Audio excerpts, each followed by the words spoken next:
So we're going to dive into a poem by Medora Chevalier that kicks off with a question. And honestly, it's one of the most urgent questions of our time.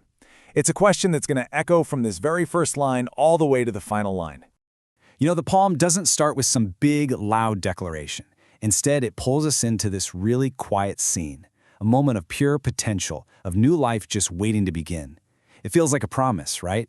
A hope that things will continue. And boom, right there, the tension just clicks in. We're shown this beautiful moment of creation, and then immediately we're hit with this terrifying possibility.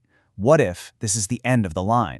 To really get this, we're going to explore this idea of a planet that's, well, it's kind of dreaming. It's almost unaware of this huge crisis that's unfolding, a world that's right on the edge. Wow, I mean, the poem just throws this fragment at you. It's not even a full sentence, right? It just stops.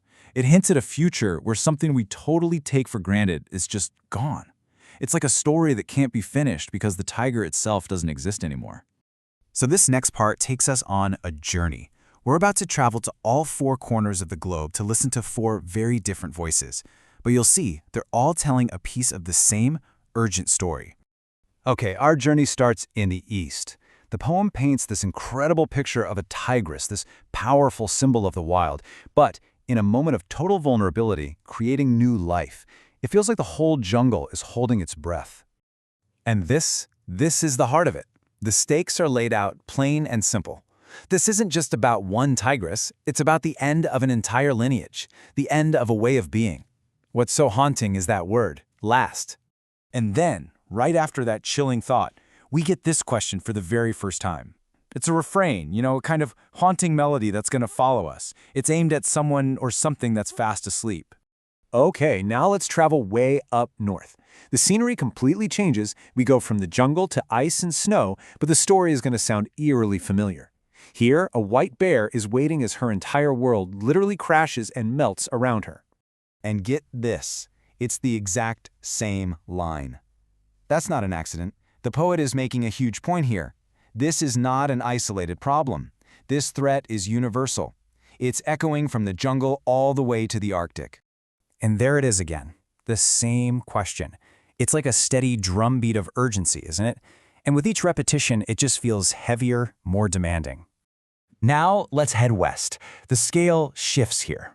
We go from the massive tiger and bear to the small, delicate song thrush. She's building a nest, this fragile little home for a future that feels less and less certain. The words change just a little bit, but that devastating feeling is exactly the same. The end of a species means the end of its flight, the end of its song. The world literally becomes a quieter, less beautiful place. And for the third time, we're hit with this question. By now, the pattern is impossible to miss. From every corner of the planet, the same alarm bell is ringing. The same plea is being made. Our journey is going to wrap up in the sheer vastness of the southern oceans. Here, we meet the whale, a creature of incredible size and ancient history, in the sacred act of giving birth.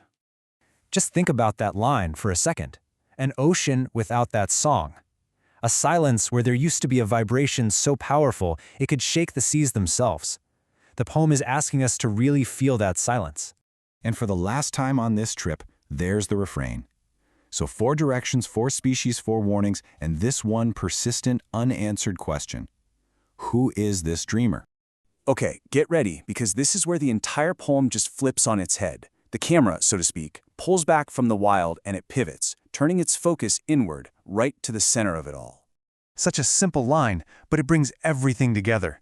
The east, the north, the west, the south, all of their stories, all their warnings, they all converge on a single point. And that point? Well, it's us. And there it is, the big reveal. The dreamer is humanity. The poem is holding a mirror up to us and asking, is this a moment of incredible creation? Or is this just us waving goodbye as we sink beneath the waves? And this brings us to the poem's conclusion, framing right now, our present, not as some accident, but as a decisive moment. This is a moment of truth, where a choice has to be made.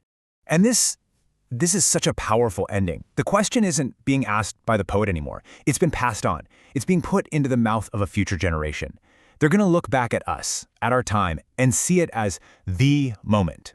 So the poem just leaves us here. The question is just hanging in the air, and it's no longer about some abstract dreamer. It's become direct, it's become personal, and it's being asked to every single one of us.